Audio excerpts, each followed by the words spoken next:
spend too much time in the kitchen.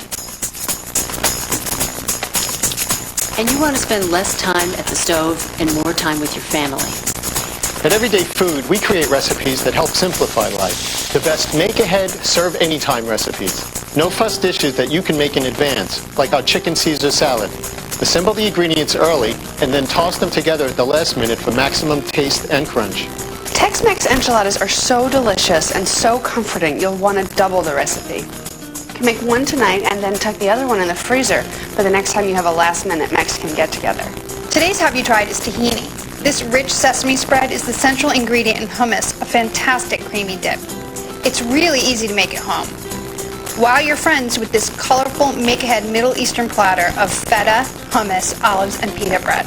Our salami and cream cheese sandwich combines peppery arugula, thin sliced salami, and smooth cream cheese into a healthy, satisfying lunchbox treat that can be made the night before. Black bottom coconut bars are a decadent indulgence. Creamy coconut macaroons float on top of chewy chocolate brownies. Bake a batch now and reward yourself throughout the week. Today's Everyday Food shows you tasty ideas to make ahead so you can serve wonderful food anytime.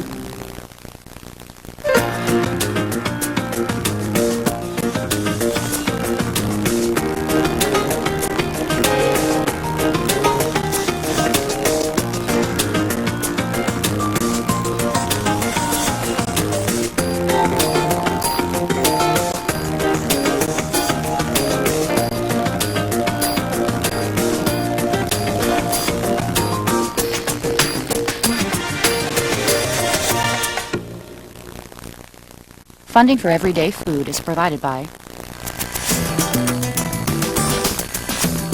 If Best Buy can turn your home into a theater, imagine what we can do for your kitchen.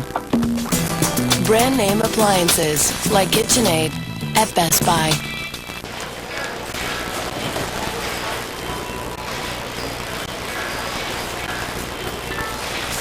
For everyone who really cares about their everyday food, Reynolds Wrap has been a kitchen staple since 1947. Muir Glen organic tomatoes. When you can't pick them yourself, Muir Glen will pick them for you. Straight from the vine and onto your table. Muir Glen organic tomatoes, picked for picky chefs. It's the way our vehicles come together that sets us apart. The all-new Chrysler Sebring convertible.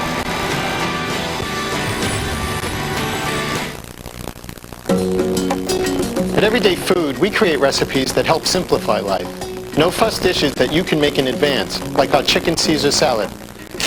Great way to use up day-old bread is to make croutons. And today I'm making a chicken Caesar, so I'm going to need lots of croutons. And whenever I make croutons, I like to make more than I actually need because they last quite a while.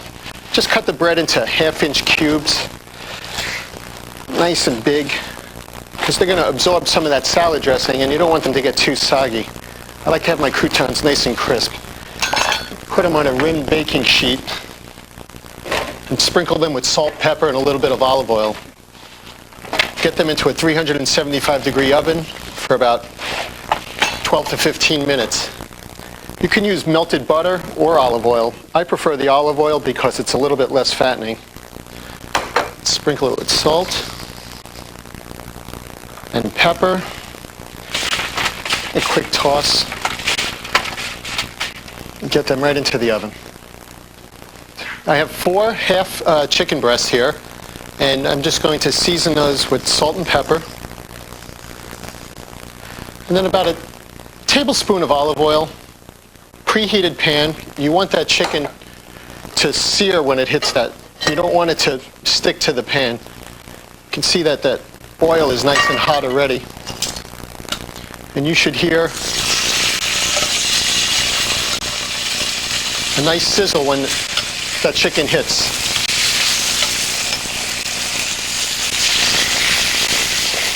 I'm going to go ahead and make my dressing. We're using a low-fat mayonnaise, and this is about a 1/4 cup.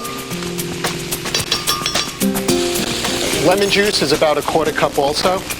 Just kind of squeeze it. Get out those seeds in between your fingertips. Let the seeds catch in your palm like that. Again, that's about a 1/4 cup. nice and juicy lemon. And then Parmesan cheese. This is the real Parmesan Reggiano. Again, about 1/4 cup. Get that into the blender.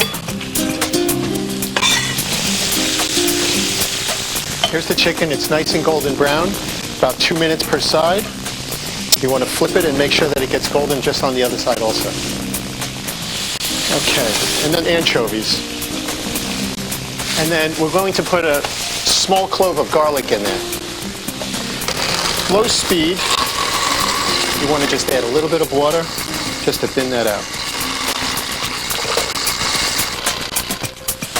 Chicken is just about finished. Nice color. Shut that off. Now, this is going to be for storing my salad, which should last me about 3 or 4 meals. Nice big container like this. If you want, you could put a little piece of paper towel on the bottom, help absorb any bit of water that's left in the greens. Get all the greens in there. We have the dressing. You can still see a little bit of that anchovy, which I kind of like. We're storing the greens separate from the salad dressing so the greens don't get wilted. Okay. And then my chicken.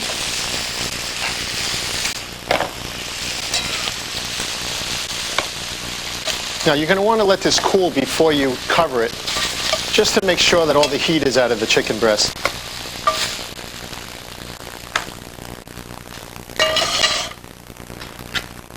The chicken, and the last is the croutons. Nice and dried out.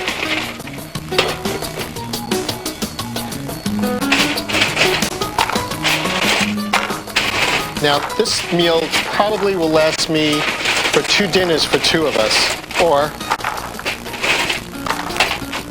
maybe just 2 lunches. You want to make sure you get all the croutons.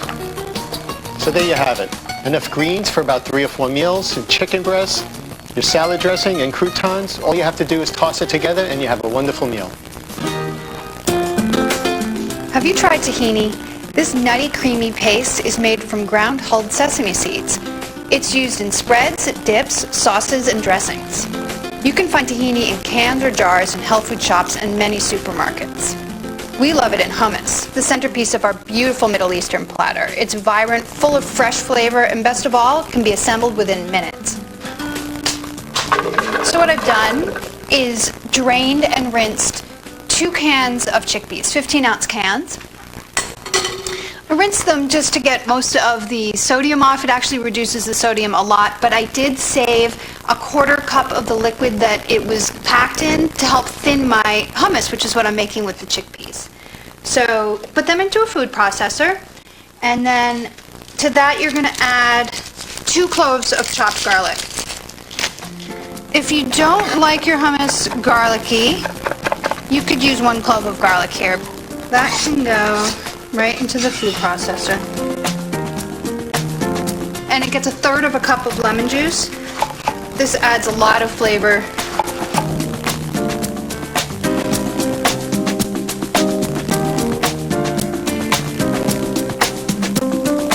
This is that 1/4 cup of the packing liquid from the chickpeas. I'm going to add that. And 1/4 cup of the tahini. A little bit of salt. This just gets a tiny pinch of cayenne pepper. That's it. Puree it.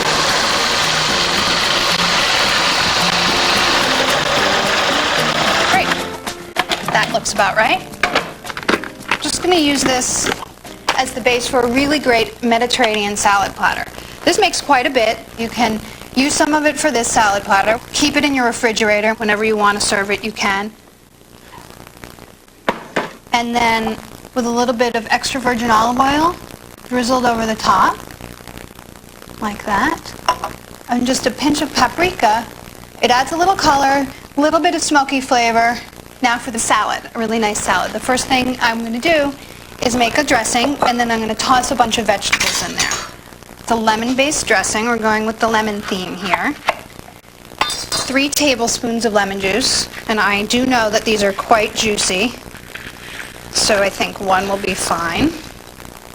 It's a really tangy, nice dressing. Lemon juice is not nearly as acidic as vinegar.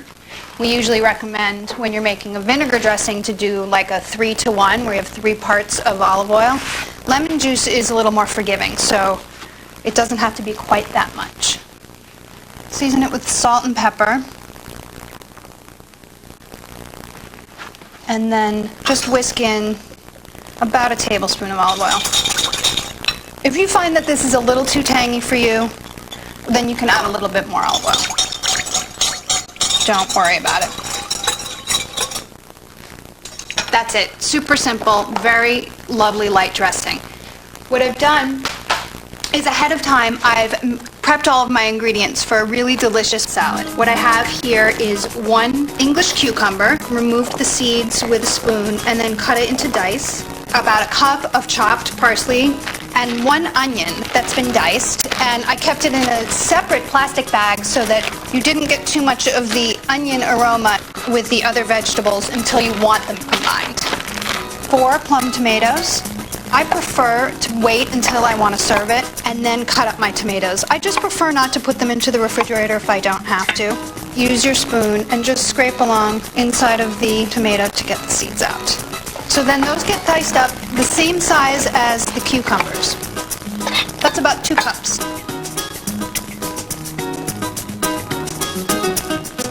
All I have to do is toss it together. And that's going to go right on the platter with the hummus. It's really beautiful and fresh.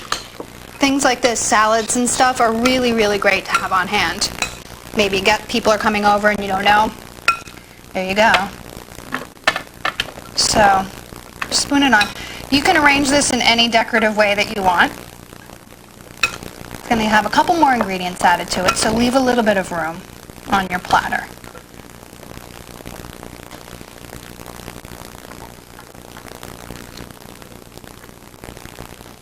Okay. The last 2 ingredients are feta cheese, and this is a block of feta that I'm just going to cut into slabs. That way people can serve themselves as little or as much as they want. They can take it. It's nice. It's a beautiful presentation. So now it's got such a creamy and lovely texture and a tangy flavor that's really great. These are Kalamata olives and they have been pitted.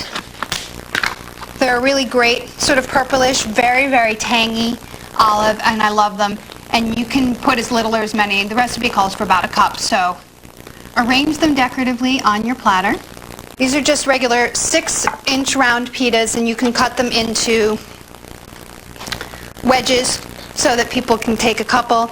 If you wanted to, you could toast this, which would be nice. If you wanted to just toast it or serve it warm, that would be nice too. As big or small as you want. Great. That's all ready. Now I have a lovely wine here that I'm going to serve with my Middle Eastern platter. It's a Riesling. It's a nice dry wine that, actually sometimes the Riesling grape is a little bit sweet, but this is a nice dry Riesling. This wine is a great accompaniment to my Middle Eastern platter, which can be assembled in minutes, but is elegant enough for company.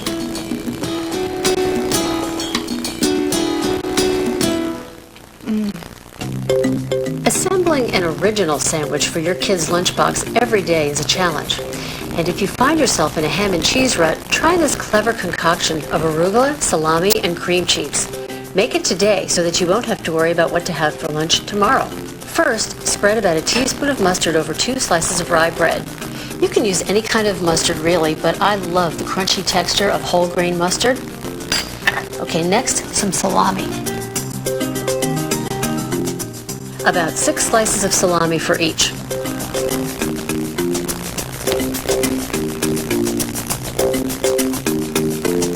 Ask your deli to slice it thin. For some reason, the texture and flavor play out better.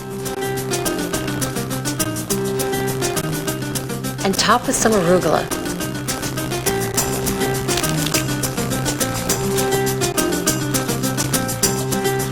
Arugula leaves tend to be very, very gritty, so really take the time to rinse them well. If you do, nothing beats that lemony, peppery flavor of arugula. And as the finishing touch, a tablespoon of cream cheese.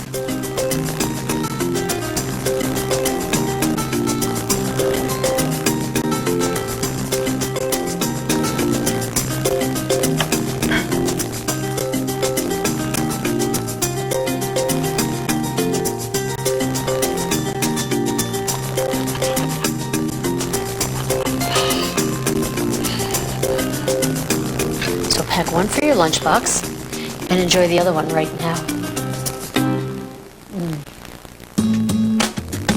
When I'm at a restaurant and it's time for dessert, if there's either coconut or chocolate on the menu, I'm in real trouble because I can never decide which one I want, which is why this dessert is perfect for me. Coconut chocolate bars. First I'm going to start with the base, which is kind of like a bit of a brownie base. I have melted one stick, a half a cup of butter, to which one egg goes in, a pinch of salt, half a cup of sugar,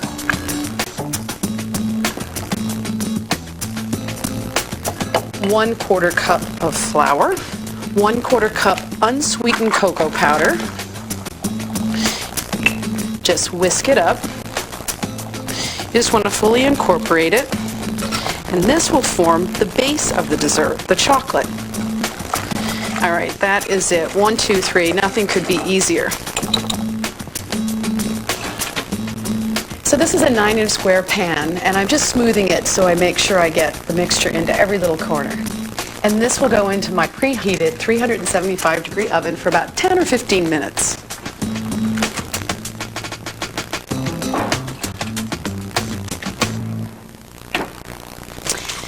Now this is exactly what it should look like. Looks like brownies, right? It's firm to the touch. I have to resist even eating it right now.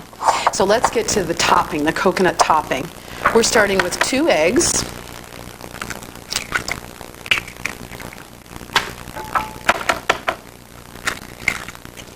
Similar ingredients to the base, but we're adding vanilla to give a little bit of a more rich flavor. Teaspoon of vanilla. 3/4 cup of sugar. So I'll start with a half cup measure. And then a 1/4 cup, because our total sugar for this is 3/4 cup. And 1 cup flour. Again, we'll just spoon it into the measuring cup. Loosely fill it.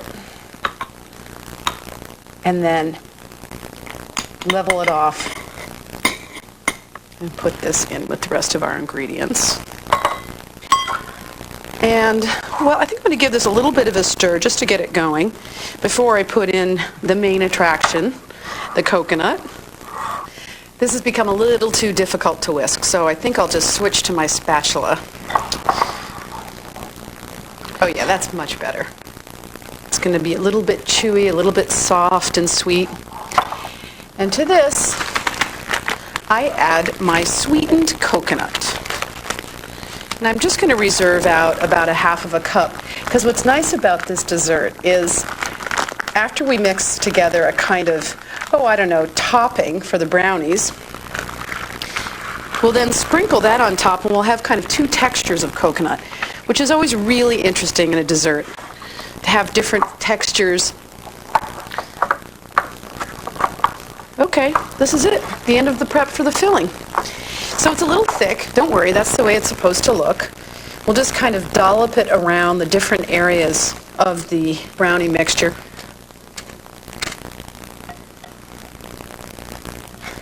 And then once it's in your pan, just take it and smooth it around, kind of press it down. So we just want to make sure that every little bite has a bit of coconut in it. They'll cook up nice and creamy, and it'll be easy to lift out because of the foil lining. And don't forget, one last thing, this last little layer of fresh coconut. Now that, because it's kind of light, is going to get nicely toasted, and it'll have kind of a much nuttier flavor than the filling. Put this into your 375-degree oven. You're going to need to cook it for about 25 to 30 minutes, and it should be perfect. This is what it looks like when it's cooled. Just lift it right out, and it comes out as easy as could be.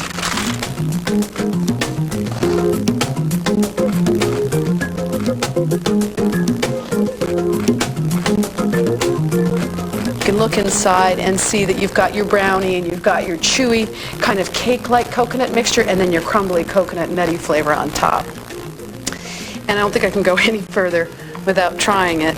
So I think you should try this everyday food, coconut treat, 2 for the price of 1, coconut and chocolate, my favorite. One of the smartest ways to prep ahead is to double a recipe. Serve 1 for the family tonight and then save the other for a lazy day. Try this trick with our recipe for Tex-mex beef enchiladas. After 1 bite, you'll be glad you made extra. The spicy sauce starts with 1.5 tablespoons of olive oil and 1/4 cup of all-purpose flour.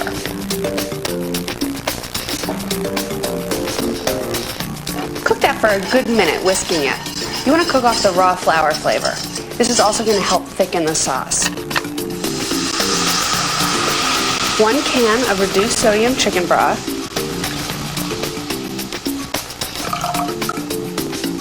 And then the secret ingredient, canned chipotle chilies. This really isn't an exotic ingredient. You can usually find it in the Latin aisle of your supermarket.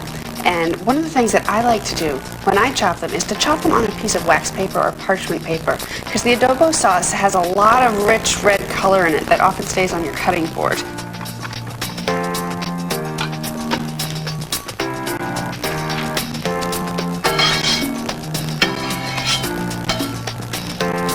And then 1 tablespoon of the adobo sauce that has a lot of heated flavor. 1.5 tablespoons of chili powder. Some salt and pepper.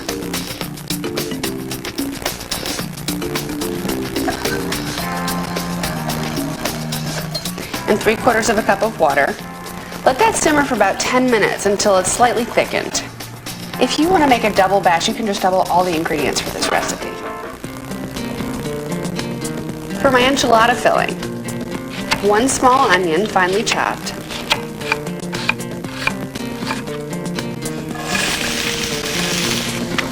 and 2 cloves of garlic, minced. 3/4 pound of ground beef,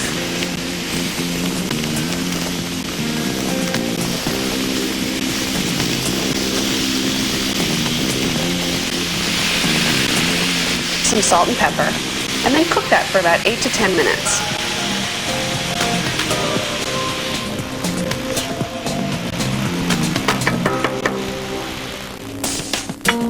Coat the bottom of the baking dish with the sauce. Warming the corn tortillas will make them easier to roll. Here we go. Some beef mixture,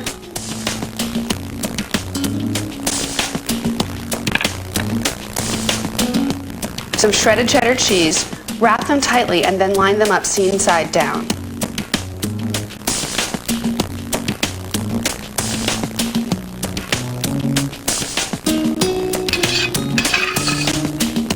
Now don't overstuff the tortillas. I know it's tempting, but each one needs just about 1/4 cup of meat and a couple tablespoons of cheese.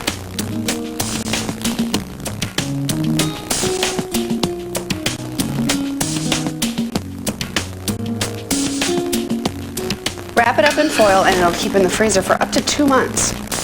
Whenever you're ready to bake it, defrost the sauce and pour it over the frozen enchiladas. Then just bake it covered for 30 minutes. Uncover it and bake it for 15 minutes more. Top them all with the sauce.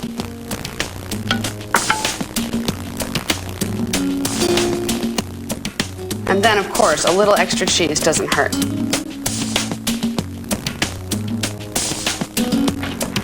Get that into a 450-degree oven and then let it cook for about 15 to 20 minutes.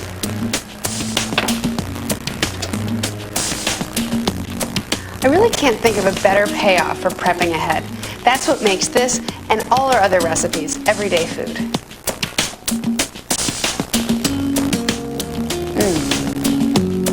So good.